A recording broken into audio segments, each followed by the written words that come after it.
Hello everyone, welcome back to my YouTube channel Excel learning. तो एक बार फिर से इस ज्ञान के भंडार में आप सभी का स्वागत है। दोस्तों, आज मैं आपको बेसिक एक्सेल की जानकारी देने जा रहा हूं, क्योंकि बहुत सारे नए लोग हैं, नए लड़के थे जिन्होंने मुझसे रिक्वेस्ट की कि सर आप हमें बिल्कुल फ्रेश में बताइए एकदम। हमें एक्सेल के बारे में सुना तो है, लेकिन हमें एक्सेल के बारे में कुछ भी नहीं पता कि क्या होता है, कैसे काम करते हैं, सेल्स क्या होते हैं, ये सारी चीज़ें आप हमें बताइए, बेसिक एक्सेल बताइए। तो मैंने सोचा कि एक वीडियोस बना देते हैं जिससे कि आप लोग जो एकदम बिगनर्स हैं और जिन्हें क्लैरिटी नहीं है उनको प्रॉपर तरीके से क्लैरिटी हो जाए दोस्तों। हाँ, तो आज हम बताने वाले हैं आपको बेसिक एक्सेल के बारे में। देखिए दोस्तों, मैंने ये एक एक्सेल शीट ओपन कर रखी है। अब बेसिक एक्सेल में मैंने यहाँ मेंशन किया है कि मैं आपको बेसिक में क्या क्या बताने वाला हूँ। Cells, column, row, range, scroll bar, sheets, workbook, zoom out, zoom in और न्यू शीट। तो ये बेसिक चीज़ें मैं आपको बताने जा रहा हूँ। तो चलिए सबसे पहले हम बात करते हैं कि सेल क्या होते हैं। आप दोस्तों देख रहे होंगे एक्सेल में अलग अलग खाने बने हुए हैं। ये देखिए, ये जो खाने बने हुए हैं चौकोर से, इसको बोलते हैं दोस्तों सेल। ये एक सेल होता है, तो इसी को बोलते हैं सेल एक्सेल में। अब इसको हम कर लेते हैं ग्रीन, क्योंकि मैंने आपको सेल के बारे में बता दिया। तो दोस्तों आप समझ गए होंगे सेल क्या होता है। ये जो खाने हैं इसको ये होता है सेल। अब मैं अगर आपसे बोलूं, अच्छा चलिए कॉलम पे बात करते हैं। कॉलम क्या होता है? देखिए, कॉलम जो होता है, ये आप देख रहे हैं ABCDEF GHIJK, तो ये सब कॉलम है। अगर मैं H कॉलम को सेलेक्ट करूं तो ये पूरा कॉलम है दोस्तों। तो जो कॉलम होता है वो हमेशा अल्फ़ाबेटिक होता है, A से लेके Z तक, AB, इस तरीके से में उसे बोलते हैं हम कॉलम। और रो जो होता है वो ये रो है, 1 2 3 4 5, ये जो है रो हमेशा होती है नंबर्स में दोस्तों। तो आप समझ गए, कॉलम जो है वो ऊपर वाले ये सब कॉलम है। जैसे मैं कहूँ जी कॉलम को सेलेक्ट करो तो ये जी कॉलम है, ठीक है। आई कॉलम को सेलेक्ट करो, आई कॉलम है, ये पूरा कॉलम है इस तरीके से।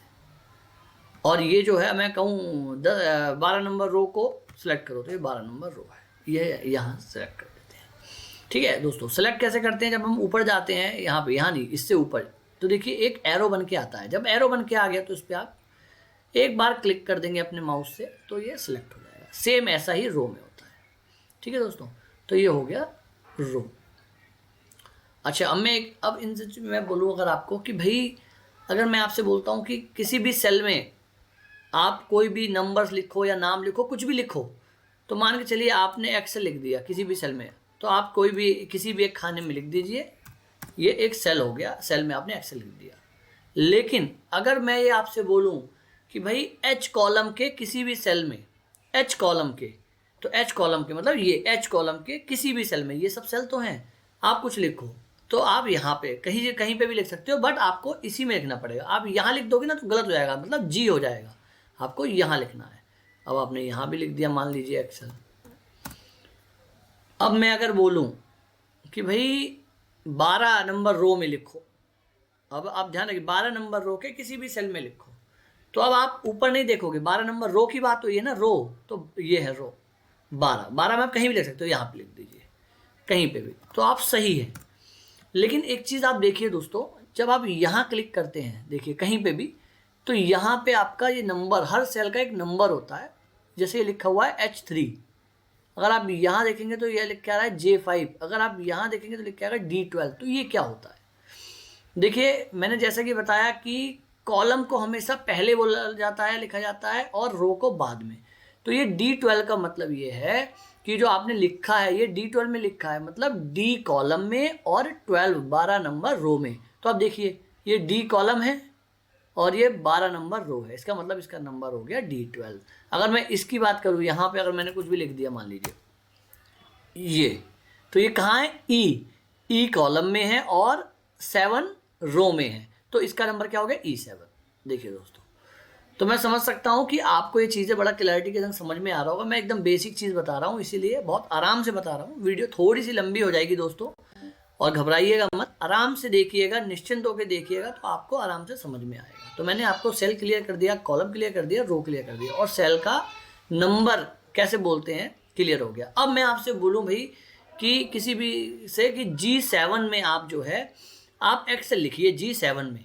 तो आप क्या करेंगे, सबसे पहले तो जी मतलब जैसे बोला वैसे कॉलम आप समझ जाइए जी, और इसमें 7 मतलब 7 रो, तो जी कॉलम में 7 रो, ये देखिए दोस्तों 7 रो में आपने लिखना है एक्सेल। अच्छा, आपको कन्फ्यूज़न ना हो दोस्तों, इसके लिए जब आपने यहाँ से जी सेलेक्ट कर लिया, लेकिन जब आप यहाँ सेलेक्ट करते हो 7, तो देखिए ये हल्का सा कलर बोल्ड हो जाता है। अब देखिए जब मैं नीचे करूँगा तो 8, अभी आप 7 में देख रहे हैं, अब आप 8 में देखिएगा, जब इसको मैं नीचे करूँगा तो मैं नीचे करूँगा 8 9, तो इससे आपको आइडिया हो जाएगा कि ऐसे ही ऊपर देखिए जी में, ये देखिए एच में 10, ये एच बोल्ड है, ये 10 बोल्ड है, मतलब ये H10 है। ठीक है, तो आपको इससे आराम से पता लग जाएगा कि आपका जो है ये कहाँ पे है। देखिए जैसे जैसे आगे जाता है कॉलम और रो में जो इसकी शेडो है वो चेंज होती जाती है। ठीक है दोस्तों, और रेंज मैंने आपको बता दिया। रेंज क्या होता है, जैसे कि अगर मैं आपसे बोलूँ भाई आप यहाँ से मुरादाबाद से लखनऊ चले जाओ, तो मुरादाबाद से लखनऊ एक रेंज हो गई दोस्तों। दिल्ली से अमेरिका चले जाओ, तो दिल्ली से अमेरिका की एक रेंज हो गई। तो रेंज मतलब एक स्थान से दूसरे स्थान को जो हम कवर करते हैं उसको बोलते हैं रेंज। सेम इसमें भी है। यहाँ जब हम ये जो हम अब मान लीजिए हमने कोई भी एरिया हमने सेलेक्ट कर लिया इस तरीके से, ये एक रेंज हो गई। यहाँ से ये कौन सा सेल था, H में 2, और ये कौन सा सेल है H में 7, तो H2 से H7 की ये रेंज हो गई।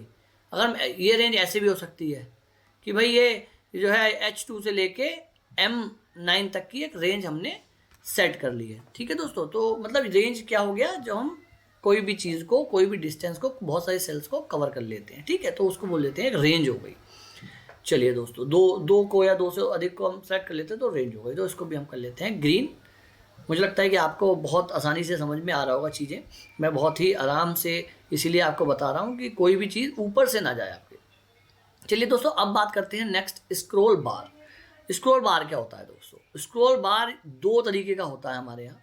एक तो ऊपर से नीचे शीट को लेके आने और जाने में, ठीक है, ऊपर से नीचे, नीचे से ऊपर लेके आने जाने में, या फिर लेफ्ट से राइट, राइट से लेफ्ट, सीधे से उल्टे हाथ, उल्टे से सीधे की तरफ दिशा में ले जाने के लिए स्क्रॉल बार का यूज़ करते हैं। देखिए मैं बताता हूँ, ये आप देख रहे हैं ना, ये डंडा, ये स्क्रॉल बार है। एक ये ऊपर से नीचे के लिए काम करता है। देखिए जब एक्सेल बहुत बड़ी है और नीचे आपको देखना है, भाई आप यहाँ 20 है, 21 नहीं दिख रहा है ना, 21 कैसे दिखेगा? देखिए यहाँ देखिए आप 20 है, अब आप 21 नंबर नहीं दिख रहा है तो आपको नीचे जाना पड़ेगा। तो स्क्रॉल बार की मदद से आप नीचे जाएंगे। इसको आप माउस से राइट मतलब क्लिक करके, लेफ्ट क्लिक करके और प्रेस करके इसको नीचे आ सकते हैं, या फिर कीबोर्ड की मदद से भी आप इसको नीचे ला सकते हैं। ठीक है दोस्तों, देखो अब आपको 21-22 नंबर तक दिख गया। ऐसे ही धीरे धीरे जब आप लिखते जाएंगे नीचे आता रहेगा, या इसको पकड़ के ऊपर। ये देखिए एरो है यहाँ पे, अगर आप एरो पे क्लिक करेंगे ना दोस्तों ऐसे, तो नीचे हो जाएगा, और इस वाले एरो पे क्लिक करेंगे तो ऊपर, या फिर इसको सेलेक्ट करके भी आप जा सकते हैं। इसको सेलेक्ट करके भी आप ऊपर नीचे कर सकते हैं प्रेस करके। अब लेफ्ट राइट के लिए दोस्तों देखो ये है नीचे, इसको अगर हम एरो को अगर प्रेस करेंगे तो ये देखिए,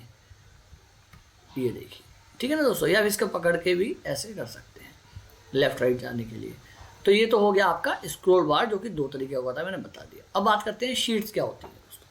देखिए ये कंप्लीट रो, कॉलम या सेल्स को मिला के एक शीट बन गई। जैसा कि जब आप नया एक्सेल खोलेंगे, मैंने तो यहाँ पे लिख रखा है, तो आपको सिर्फ ये सब भूल जाइए, समझिए कुछ नहीं है, आपको सिर्फ ऐसे आएगा, शीट 1, शीट 2, शीट 3 लिख के इस तरीके से आएगा।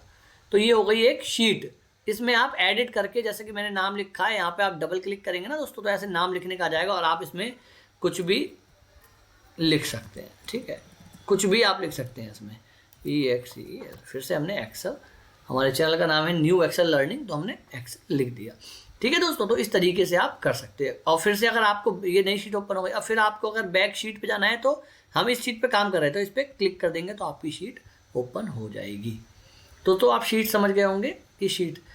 अच्छा, वर्कबुक क्या होता है? देखिए वर्कबुक क्या होता है, ये बहुत सारी शीटें सारी मिल गई ना, ये जो पूरी शीट है, जब इसको हम कट कर देंगे एक्सेल को, ये एक वर्क बुक हो जाएगी। ठीक है, इस बुक पे हम वर्क कर रहे हैं, तो that is all work book. तो ये वर्क बुक मतलब बहुत सारी एक्सेल शीटों को मिला के एक वर्क बुक तैयार हो जाती है। अब आप बात करें अगर हम, देखिए शीट में अब आप कहते हैं जूम आउट क्या होता है। जूम आउट, देखिए यहाँ पे एक परसेंटेज लिख के आ रही है। वैसे तो हमें 100% पे ही काम करना होता है दोस्तों। 100% पे काम करने से क्या बेनिफिट होता है कि आप जब प्रिंट लेते हो या किसी को प्रेजेंट करते हो, तो आपको मतलब डाटा एकदम क्लियर रखता है, ज़्यादा बहुत ज़्यादा इसको कम ज़्यादा नहीं करना पड़ता। तो 100% पे ही आप डाटा कोई भी टाइप करें, कुछ भी बनाएं तो अच्छा रहेगा। अब आप चाहते हैं कि भाई डाटा आपको बहुत बड़ा है, थोड़ा सा छोटा करना चाहते हैं, तो आप यहाँ पे जूम आउट, देखिए माइनस है ना, माइनस पे आप करेंगे, जूम आउट लिख के आ रहा है, इस पर क्लिक करिए तो देखिए आपका ये छोटा होता जा रहा है। अब आप चाहते हैं कि नहीं बहुत छोटा है, मुझको ना दिख नहीं रहा, कम दिख रहा है, लोगों को प्रॉपर प्रेजेंट नहीं हो पा रहा, बड़ा करना है मेरे को, तो यहाँ पे प्लस वाले पे आप जाके सिलेक्ट क्लिक करते रहिए, आपका कितना भी बड़ा हो जाएगा दोस्तों। देखिए फिर हम 100% ही कर लेते हैं। 100% पे ही हमें अपना डाटा बनाने की कोशिश करनी चाहिए। अगर फिर भी नहीं होता है तब इसका इस्तेमाल करते हैं जूम आउट और जूम इन का। तो मैंने जूम आउट और जूम इन भी आपको बता दिया। अच्छा, अब मान के चलिए आपने सारी शीट में काम कर दिया, आपको एक नई शीट चाहिए, न्यू शीट कैसे आएगी? तो दोस्तों यहाँ पे देखिए प्लस का सिंबल आता है, आपको क्या कुछ नहीं करना, यहाँ पे जाना है और प्लस के सिंबल पे क्लिक कर देना है और इस तरीके से देखिए एक और क्लिक कर देते हैं। इस तरीके से आपकी ये 4-5 नंबर शीट्स ओपन होती जा रही हैं। तो नई शीट आपकी यहाँ से ओपन हो जाएंगी दोस्तों। ठीक है, तो ये भी आप समझ में आ गया होगा कि आपको नई शीट कैसे मिलेगी ओपन करने के लिए। तो अब मैंने आपको ये सारी चीज़ें क्लियर कर दी हैं। आप इस चीज़ को, वीडियो को समझिए अपने, अगर आपको लिखना है, आपको प्रिपरेशन करनी है, आपको टाइपिंग करनी है, मतलब अपने सिस्टम पे बैठ के आपको प्रैक्टिस करनी है, तो आप वो भी करिए। और आप इसका एक भी पॉइंट मिस मत करिए दोस्तों। इस तरीके की वीडियोस आती रहेंगी। अभी मैंने सिर्फ आपको छोटी छोटी चीज़ें बताई हैं। देखिए छोटी एकदम कॉमन सी चीज़, एकदम बिगनर्स जो एकदम स्टार्ट करते हैं ना चीज़ों को, उनके हिसाब से मैंने चीज़ें बताई हैं दोस्तों। तो अच्छा, अब हम ये बात करें कि आप जैसे इसमें लिखना कैसे है। तो आपको कुछ नहीं करना दोस्तों, यहाँ पे आप जहाँ पे भी आपको लिखना है, जैसे मैंने बताया G4 पर, तो ये G4 है, G और 4, ठीक है। आप यहाँ पे सेलेक्ट कर लीजिए और आप यहाँ पे कुछ भी टाइप करेंगे तो अपने आप लिख जाएगा। लेकिन अगर आप चाहते हैं गलत लिख गया भाई, अब इसको ना, हमें तो एक्सेल लिखना था लेकिन ये FGKH ऐसे लिख गया, अब इसको एडिट कैसे करें? तो आप यहाँ पे जाके डबल क्लिक कर दीजिए। देखिए डबल क्लिक करेंगे तो स्क्रॉल इस तरीके से बन के आ जाएगा। अब आप बैक स्पेस से इसे कट कर सकते हैं और यहाँ कुछ भी लिख सकते हैं, या फिर आप पूरा ऊपर ले जाके इस पर सेलेक्ट करके डिलीट बटन दबा सकते हैं, तो ये वाला सिर्फ डिलीट हो जाएगा जो सेलेक्ट रहेगा, और फिर से आप इसमें कुछ लिख सकते हैं दोस्तों। तो एडिटिंग और मैंने डिलीट का आपको ये बता दिया बेसिक कैसे करना है, ठीक है। आप इसमें नंबर्स भी लिख सकते हैं, सिंबल भी लगा सकते हैं, अल्फ़ाबेटिक भी लिख सकते हैं, कुछ भी आप लिख सकते हैं दोस्तों। तो ये आपका ये भी हो गया। चलिए दोस्तों, तो अब मैं आपको यही बताना चाह रहा था कि आप इस तरह की वीडियोस को, क्योंकि देखिए मैं एकदम स्टार्टिंग की वीडियोस भी बना रहा हूँ, मैं थोड़ी सी अपडेट वर्जन भी बना रहा हूँ, और मैं एडवांस एक्सेल का भी बीच बीच में आपको इसमें आप वीडियोस के माध्यम से आपको बता रहा हूँ, आपको सिखा रहा हूँ दोस्तों। तो मैं चाहता हूँ हर तरह के लोग मुझसे कनेक्टेड रहें, सीखें मेरी वीडियोस से, और जो आज बेसिक सीखने के बाद कल को एडवांस भी वो सीखने में उन्हें दिक्कत ना हो दोस्तों, ठीक है। तो अपने आप को अपग्रेड रखिए, अपने आप को आगे बढ़ाना है तो एक्सेल लर्निंग के संग जुड़िए। हमारे चैनल है न्यू एक्सेल लर्निंग, चैनल को सब्सक्राइब करिए दोस्तों, और बेल आइकन को जरूर दबाइए, जिससे वीडियो के माध्यम से, नोटिफिकेशन के माध्यम से हमारी वीडियो आप तक इमीडिएट कनेक्ट हो पाए। और हमारी वीडियो को अगर अच्छी लगी हो तो लाइक करिए, शेयर करिए दोस्तों, और कमेंट में लिखिए कि अगला आपको और क्या जानना है, मतलब क्या आपको अच्छा लगा और आप क्या जानना चाहते हैं। तो दोस्तों इसी के संग आज के लिए इतना ही। धन्यवाद, मिलेंगे फिर अगली वीडियो के संग। जय श्री राम।